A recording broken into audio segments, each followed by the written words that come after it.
Sidang lanjutan perselisihan hasil pemilihan kepala daerah 2024 dengan agenda mendengar keterangan ahli dan memeriksa saksi para pihak kembali digelar Mahkamah Konstitusi pada hari Kamis 13 Februari 2025. Mahkamah Konstitusi memeriksa untuk 9 daerah kabupaten, yakni Kutai Kertanegara, Mandailing Natal, Kepulauan Talaut, Bovendigul, Cianeponto, Berau, Jayapura, Puncak, dan Puncak Jaya.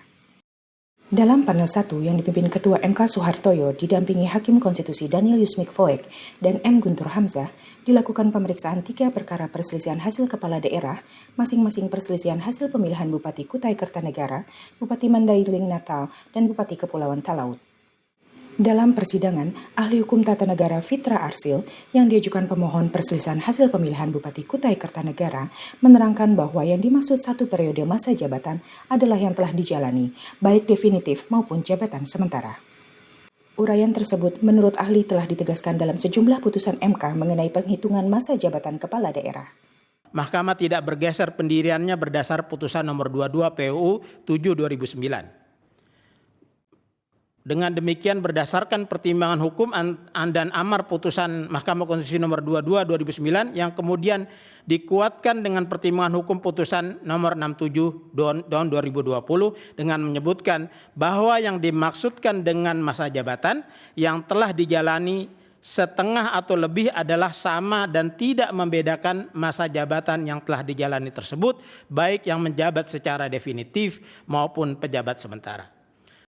Berikutnya, dari panel 2 yang dipimpin Wakil Ketua MK Saldi Isra, didampingi Hakim Konstitusi Arsul Sani dan Ridwan Mansur, memeriksa perkara perselisihan hasil pemilihan Bupati Berau. Dalam persidangan, Majelis Hakim meminta para pihak untuk menyandingkan alat bukti untuk melihat kebenaran adanya pemilih yang menggunakan hak pilih dari pemilih lainnya. Hal itu dilakukan karena selisih suara yang tipis antara pemohon, pasangan calon bupati dan wakil bupati Berau nomor urut 1, Madri Pani dan Agus Wahyudi, dengan pihak terkait pasangan calon nomor urut 2, Sri Juniarsih dan Mas Gamalis. Dalam kesempatan itu, Saldi mengatakan penyandingan alat bukti ini untuk menghindari keraguan-raguan di antara para pihak. Ini karena beda-beda tipis suaranya ya, jadi ini kalau ada bukti 2-3 TPS bisa dibenarkan, ada bukti yang kuat. Nah itu dilakukan pemungutan suara ulang bisa berpengaruh. Nah, makanya basisnya sekarang TPS.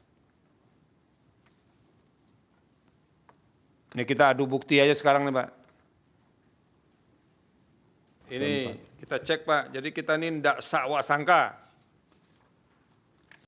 Dari ruang sidang panel 3, ahli hukum tata negara Jamaluddin Ghafur yang diajukan pemohon untuk memberikan keterangan menjelaskan kepada Majelis Hakim Konstitusi yang dipimpin Hakim Konstitusi Arif Hidayat, didampingi Hakim Konstitusi Anwar Usman dan Eni Nurbaningsih, bahwa adanya 2 surat keputusan KPU Kabupaten Puncak Jaya yang berbeda, namun memiliki nomor yang sama merupakan kesalahan yang serius bagi para pihak yang berkepentingan. Mengenai kesepakatan tokoh adat, kepala suku dan masyarakat adat dalam sistem Nuken, ahli berpendangan bahwa kesepakatan itu tidak dapat dibatalkan karena merupakan pelanggaran serius terhadap kedaulatan pemilih. Namun dalam konteks administrasi pemilu, kesalahan tersebut adalah kesalahan besar dan sangat serius karena dapat berdampak sangat fatal bagi pihak tertentu yang berkepentingan. Jika peserta pemilu merasa tidak puas atau keberatan dengan penetapan hasil pilkada oleh KPU, yang bersangkutan bisa mengajukan permohonan PHPU ke Mahkamah Konstitusi. Salah satu syaratnya yang harus dipenuhi adalah pemohon harus mengajukan permohonan dengan tenggat waktu yaitu maksimal 3 hari sejak KPU mengumumkan penetapan perolehan suara hasil pemilihan. Artinya, jika lewat dari batas waktu tersebut, maka akan mengakibatkan permohonan tidak dapat diterima. Tim Liputan Media MK melaporkan.